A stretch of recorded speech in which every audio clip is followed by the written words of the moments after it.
तो wrestling media family, जैसा मैं आपको रेसलमेनिया 40 के बाद से बताते आ रहा हूँ कि ट्रिपल एच ने फैंस से वादा किया था कि रोमन रेंस की अब जो स्टोरी लाइन होगी ना, वो फैंस का दिमाग हिला के रख देगी। और ये स्टोरी लाइन आज ही की फ्राइडे नाइट स्मैकडाउन से स्टार्ट हो गई। और भले ही आज रोमन रेंस नहीं आए, लेकिन रोमन ने पॉल हेमन को कुछ ऑर्डर दिया था कि जब तक वो नहीं आए तब तक ब्लड लाइन को क्या करना है। पर सोलो ने रोमन का ऑर्डर मानने से साफ इनकार कर दिया और रोमन जो नहीं चाहते थे सोलो ने वही करा आज के फ्राइडे नाइट स्मैकडाउन में। और रोमन के वाइस मैन पॉल हेमन के साथ गुंडागर्दी करते हुए नजर आ रहे सोलो, और अपने भाई जिमी उसो को बहुत बुरी तरह से मारा है और खुद को ट्राइबल चीफ या तो डिक्लेयर कर दिया है सोलो ने, या फिर ब्लड लाइन का ट्राइबल चीफ कोई और बनने का ट्राई कर रहा है। तो इन सब बारे में बात करेंगे। और कोडी रोड्स को कौन चैलेंज कर रहा है बैकलैश में, इसके बारे में ही जानेंगे। लेकिन ब्लड लाइन का जो सेगमेंट है वो ज्यादा खतरनाक है। तो चलिए पहले तो उसी से स्टार्ट करते हैं। तो बैकस्टेज में जब पॉल हेमन, सोलो और जिमी आ रहे थे, तो जो 4 साल से रोमन का लॉकर रूम हुआ करता था फ्राइडे नाइट स्मैकडाउन में, उस चैंपियन लॉकर रूम में अब रोमन का नाम हट गया और वहां पर कोडी रोड्स का नाम लिखा हुआ था। तो ये देखकर ब्लड लाइन के मेंबर शॉक हो गए और सोलो ने बोला कि मैं जाकर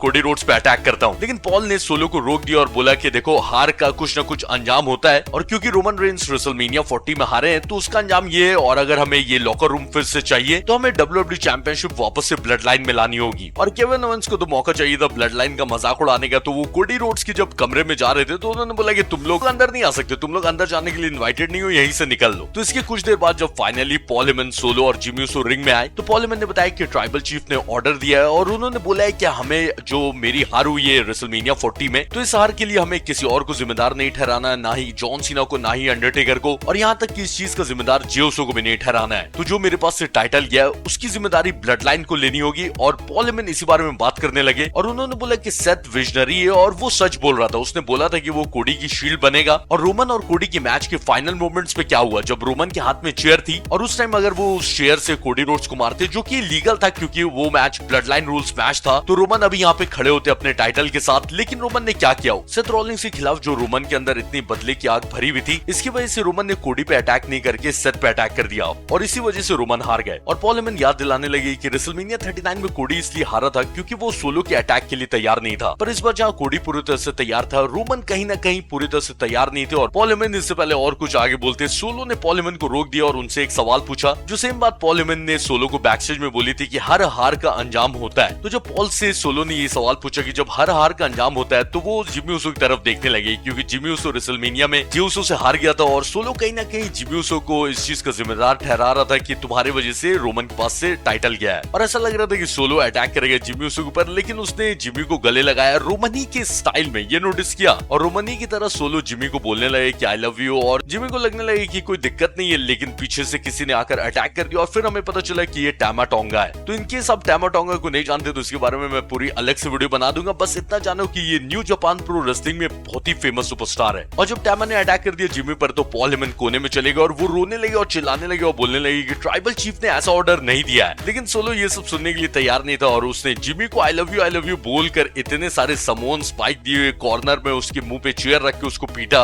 और जब टामा और सोलो वी द वंस के लिए उंगली ऊपर कर रहे थे, तो सोलो रोते हुए पॉल हेमन को खींच के लाया और बोला कि उंगली ऊपर करो। और डर के मारे पॉल हेमन ने भी उंगली ऊपर कर दी, लेकिन वो अपने फोन पे बोलने लगे सीरी से कि कॉल करो रोमन रेंस को। तो ये सुन के सोलो और ज्यादा भड़क गया, उसने फोन छीना और उसने फोन ही तोड़ दिया, मतलब रोमन रेंस को कांटेक्ट करने नहीं दिया पॉल को। और टामा और सोलो के साथ जाने के लिए तैयार नहीं थे पॉल हेमन, लेकिन डर के मारे अब उन्हें रोमन तो बचाने के लिए थे नहीं, तो पॉल हेमन को जाना ही पड़ा। लेकिन कुछ देर बाद जब डॉक्टर के रूम से बाहर आए पॉल हेमन, तो उनसे इंटरव्यूअर ने पूछा कि जिमी क्या ठीक है, तो पॉल हेमन ना का इशारा करने लगे। लेकिन पॉल हेमन को और ज्यादा तंग करने के लिए टामा टोंगा आ गया और उसने हंसते हुए पॉल हेमन को बोला कि मैंने जिमी उसो पे इसलिए अटैक किया है क्योंकि मुझे ट्राइबल चीफ ने ऑर्डर दिया है। और फिर सोलो भी आया, हंस के मॉक करने लगा पॉल हेमन को। तो क्या सोलो ने अपने आप को ट्राइबल चीफ डिक्लेयर कर दिया ब्लड लाइन का? तो ये चीज WWE ने कंफर्म नहीं किया, लेकिन एक बात कंफर्म है कि जिमी को मारने का ऑर्डर रोमन ने नहीं दिया था। तो अब दो ही चीज हो सकती है कि या तो सोलो खुद को नया ट्राइबल चीफ बता रहा है ब्लड लाइन का, या फिर रॉक, जो फिलहाल अभी WWE से चले गए, लेकिन रोमन रेंस के हारने के बाद उन्होंने पीछे से टेक ओवर कर लिया ब्लड लाइन के ऊपर और अपने साथ सोलो को भी ज्वाइन करवा लिया। और टामा टोंगा को भी रॉकी ने भेजा था जिमी पे अटैक करने के लिए। तो ये सब देखने के बाद ये तो कंफर्म है कि जब रोमन रेंस रिटर्न आएंगे तब सोलो की खैर नहीं है, क्योंकि रोमन का ऑर्डर उसने मानने से इनकार कर दिया है। तो इन सब बारे में और नेक्स्ट वीडियो में बात किया जाएगा। लेकिन फिलहाल फ्राइडे नाइट स्मैकडाउन में 2 नंबर 1 कंटेंडर्स आ गए, जिसमें से सिर्फ एक ही चैलेंज करेगा कोडी को। तो आज जो 2 कंटेंडरशिप के मैच हुए थे उसमें से एक मैच में एले नाइट ने बॉबी लैशली और सैंटोस एस्कोबार को हराया है और दूसरे मैच में एजे स्टाइल्स ने केविन ओवेंस और रे को हराया है। तो अब next week AJ Styles versus LA Knight होगा और अगले हफ्ते इन दोनों में से जो भी जीता वो कोडी रोड्स को बैकलैश 2024 में फेस करेगा अनडिस्प्यूटेड WWE टाइटल के लिए। और क्योंकि आज नियोमी फ्राइडे नाइट स्मैकडाउन में कंटेंडरशिप मैच जीत गई है, इसलिए next week Friday night SmackDown में बेली वर्सेस नियोमी होगा वुमेन्स चैंपियनशिप के लिए। और कोडी रोड्स ने आज के फ्राइडे नाइट स्मैकडाउन में बोल दिया है कि चाहे नंबर 1 कंटेंडर कोई भी बने, उसको बस मैं यही सलाह देना चाहूंगा कि अगर राजा को तुम मारने आ रहे हो तो अपना निशाना मिस मत करना। तो चलिए मैं मिलता हूँ आज आपसे नेक्स्ट वीडियो में, और जाने से पहले मेरे भाई वीडियो को लाइक करना, नया हो तो सब्सक्राइब करना।